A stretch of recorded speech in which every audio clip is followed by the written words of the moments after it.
Santificação. Capítulo 4. A fornalha ardente. No mesmo ano em que Daniel e seus companheiros entraram ao serviço do rei de Babilônia, os eventos ocorreram de maneira a provarem severamente a integridade destes jovens hebreus e patentearam diante de uma nação idólatra o poder e a fidelidade do Deus de Israel. Enquanto o rei Nabucodonosor olhava para a frente com ansiosos pressentimentos a respeito do futuro, teve um sonho notável pelo qual seu espírito se perturbou, e passou-lhe o seu sono. Contudo, embora esta visão da noite tivesse feito profunda impressão sobre seu espírito, tornou-se-lhe impossível relembrar seus pormenores. Ele recorreu aos seus astrólogos e mágicos e, com promessas de grande riqueza e honra, ordenou-lhes que lhe contassem o sonho e sua interpretação. Mas eles disseram: "Dize o sonho a teus servos e daremos a interpretação." O rei sabia que, se eles podiam realmente dar a interpretação, poderiam contar o sonho também. O Senhor havia, em sua providência, dado o sonho a Nabucodonosor e feito com que se esquecesse dos pormenores, ao passo que a terrível impressão lhe ficara na mente a fim de desmascarar as pretensões dos sábios de Babilônia. O monarca ficou muito irado e afirmou-lhes que todos seriam mortos se num dado tempo o sonho não fosse revelado. Daniel e seus companheiros deveriam perecer com os falsos profetas, mas, com o perigo da vida, Daniel aventurou-se a entrar na presença do rei, a fim de lhe implorar que concedesse tempo para revelar o sonho e a interpretação. A este pedido o monarca acedeu, e então Daniel reuniu seus 3 companheiros e juntos levaram o assunto perante Deus, buscando sabedoria da fonte de luz e conhecimento. Embora estivessem na corte do rei, cercados de tentações, eles não esqueciam sua dependência de Deus. Eram inabaláveis quanto à consciência que tinham de que sua providência os havia colocado onde estavam, de que estavam fazendo o seu trabalho, enfrentando as exigências da verdade e do dever. Tinham confiança em Deus. Haviam se voltado para ele em busca de força quando em perplexidade e perigo, e o Senhor lhes fora um auxílio sempre presente. O segredo revelado. Os servos de Deus não pleitearam com ele em vão. Haviam-no honrado, e na hora da provação ele os honrou também. O segredo foi revelado a Daniel, e ele se apressou a requerer uma entrevista com o rei. O cativo judeu está perante o monarca do mais poderoso império sobre o qual o sol já brilhou. O rei está em grande aflição no meio de todas as suas riquezas e glória, mas o jovem exilado está calmo e sente-se feliz em seu Deus. Agora, mais do que nunca, é o tempo para Daniel exaltar-se, para tornar preeminente sua própria bondade e superior sabedoria. Mas seu primeiro esforço foi declarar sua despretensão a todas as honras e exaltar a Deus como a fonte da sabedoria. O segredo que o rei requer, nem sábios, nem astrólogos, nem magos, nem adivinhos o podem descobrir ao rei. Mas há um Deus nos céus, o qual revela os segredos. Ele, pois, fez saber ao rei Nabucodonosor o que há de ser no fim dos dias. O rei escuta com solene atenção, enquanto é reproduzido cada pormenor do sonho. E quando a interpretação é fielmente dada, ele sente que pode confiar nela como uma revelação divina. As solenes verdades comunicadas nesta visão da noite fizeram uma profunda impressão na mente do soberano, e em humildade e reverência ele caiu prostrado e adorou, dizendo: "Certamente o vosso Deus é Deus dos deuses, e o Senhor dos reis, e o revelador dos segredos." A imagem de ouro. Fora permitido que brilhasse sobre o rei Nabucodonosor luz direta do céu, e por pouco tempo ele ficou influenciado pelo temor de Deus. Mas uns poucos anos de prosperidade encheram-lhe o coração de orgulho, e ele esqueceu o conhecimento do Deus vivo. Tornou-se para a sua adoração de ídolos, com zelo e beatice aumentados. Com os tesouros obtidos na guerra, ele fez uma imagem de ouro para representar aquela que havia visto em seu sonho, colocando-a na planície de Dura e ordenando a todos os governadores e povo que a adorassem sob pena de morte. Esta estátua era de cerca de 30 metros de altura por 3 de largura, e aos olhos daquele povo idólatra ela apresentava aparência muito imponente e majestosa. Foi feita uma proclamação, convocando todos os oficiais do reino a fim de se reunirem para a dedicação da imagem e, ao som dos instrumentos musicais, prostrarem-se e adorarem-na. Se alguém deixasse de fazê-lo, seria imediatamente lançado dentro de uma fornalha ardente. Não temeram a ira do rei. Chegou o dia aprazado e a vasta multidão está reunida, quando é trazida ao rei a notícia de que os 3 hebreus que ele havia colocado sobre a província de Babilônia se recusavam a adorar a imagem. Estes são os 3 companheiros de Daniel, os quais o rei havia dado os nomes de Sadraque, Mesaque e Abednego.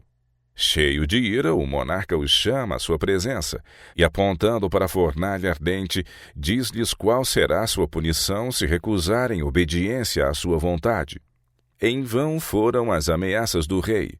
Ele não pôde demover estes nobres homens de sua fidelidade ao grande governador das nações.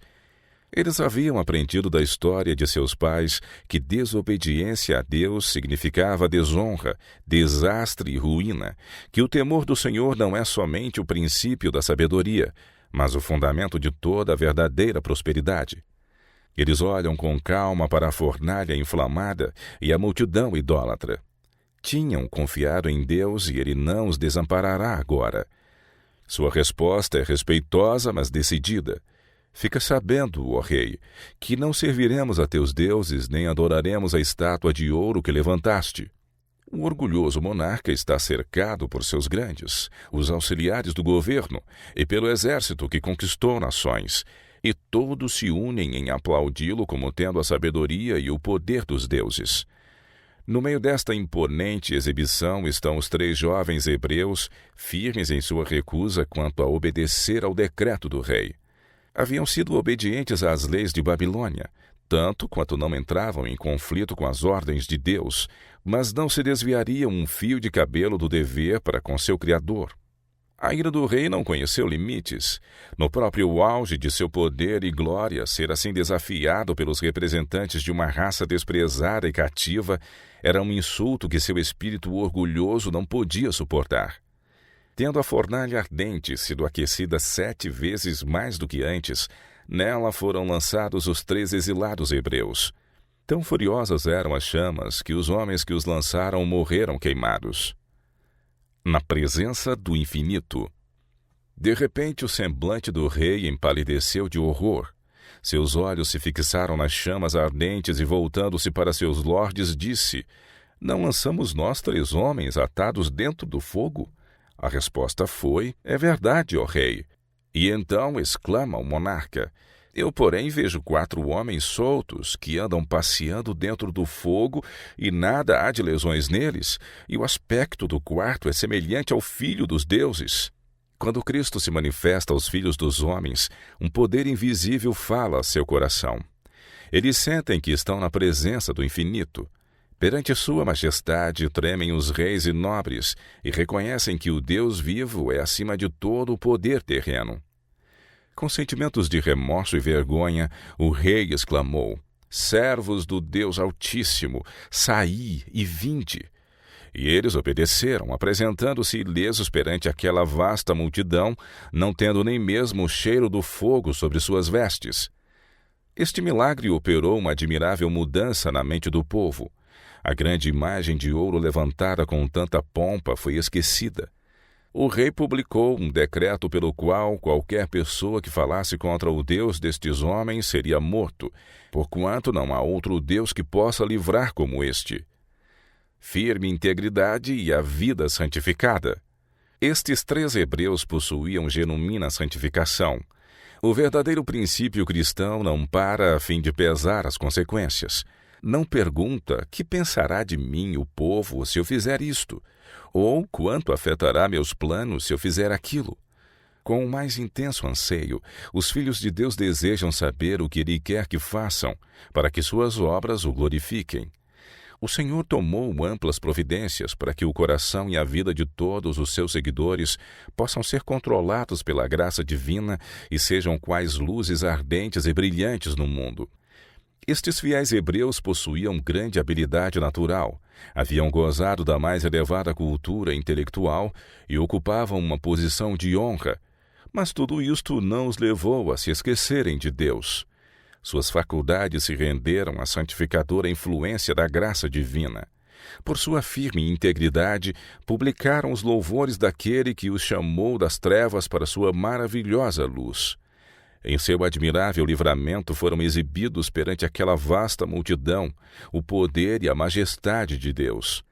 O próprio Jesus se colocou ao seu lado na fornalha ardente e, pela glória de sua presença, convenceu o orgulhoso rei de Babilônia de que não podia ser outro senão um filho de Deus.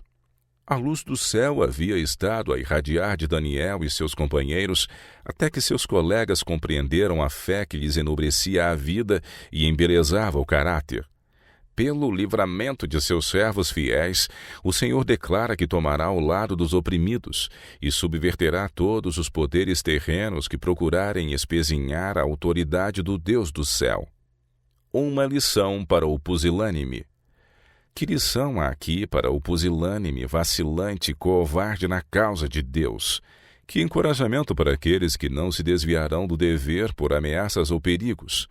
Estes caracteres fiéis e inabaláveis exemplificam a santificação, ao passo que eles não têm nenhum intuito de reclamar a elevada honra.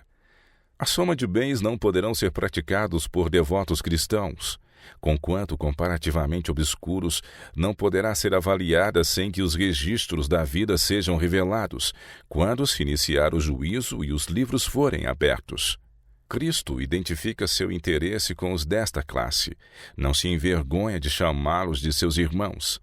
Deveria haver centenas onde agora existe um entre nós, tão intimamente aliados a Deus, sua vida em tal conformidade com sua vontade, que fossem luzes brilhantes e resplendentes, inteiramente santificados física, moral e espiritualmente. Ainda prossegue o conflito entre os filhos da luz e os filhos das trevas. Aqueles que se dizem cristãos devem sacudir a letargia que debilita seus esforços e enfrentar as solenes responsabilidades que repousam sobre eles. Todos os que fazem isto podem esperar que o poder de Deus se revele neles. O Filho de Deus, o Redentor do mundo, será representado em suas palavras e obras, e o nome de Deus será glorificado. Como nos dias de Sadraque, Mesaque e Abednego, também no período terminal da história terrena, o Senhor operará poderosamente em favor daqueles que se postam inabalavelmente do lado do direito. Aquele que passeou com os valorosos hebreus na ígnea fornalha estará com seus seguidores onde quer que estejam. Sua permanente presença os haverá de confortar e sustentar. No meio do tempo de prova tal qual nunca houve desde que há uma nação, seus escolhidos permanecerão sem serem tocados. Satanás, com todas as hostes do mal, não poderá destruir nem o mais fraco dos santos. Anjos que excedem em poder, protegê-los-ão e em seu favor Jeová se manifestará como um Deus dos deuses, capaz de salvar perfeitamente aqueles que nele puseram sua confiança.